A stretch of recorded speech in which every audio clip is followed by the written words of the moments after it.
Dear students, today I am going to tell you important points of the French Revolution. In 1774, Louis XVI of the Bourbon family of kings ascended the throne of France. Louis 16 जो कि Bourbon family का राजा था, वो 1774 में राजगद्दी पर बैठा. French society in the 18th century was divided into 3 states. France का जो समाज था वो 18th century में 3 भागों में बट गया. The society of state was part of the feudal system that dated back to the Middle Ages.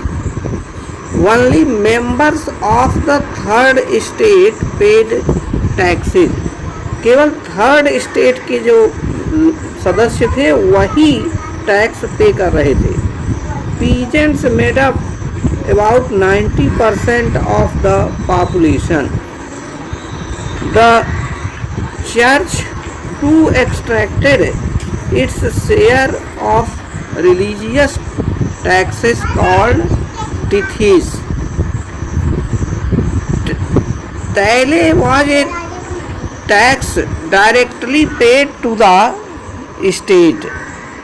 The population of France was about 28 million in 1789. 1789 में फ्रांस की जनसंख्या लगभग 28 मिलियन हो गई थी.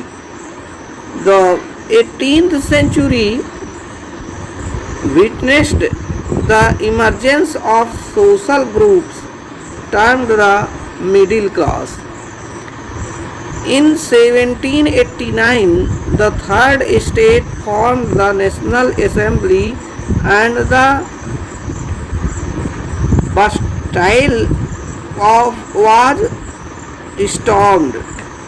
In 1791, a constitution was framed to limit the powers of the king and to guarantee basic rights to all human beings.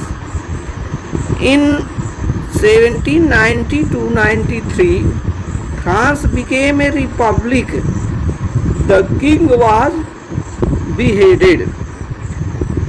Sun 1792-93 France became a republic.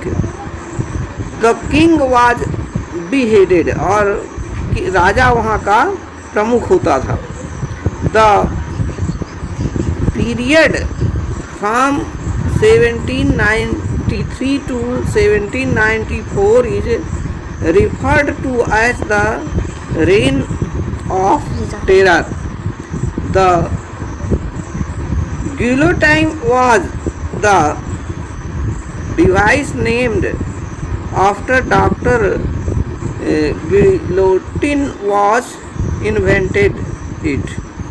In 1794, the convention legislated to free all slaves in the French overseas possessions. In 1804, Napoleon declared himself the Emperor of France. 1804 में Napoleon अपने आप को France का सम्राट घोषित कर लिया था. In 1815 Napoleon was defeated at Waterloo और 1815 में नेपोलियन पराजित हुआ था at Waterloo. Dear student, thank you. You should write all these points in your fair notebook and learn these points. Thank you very much.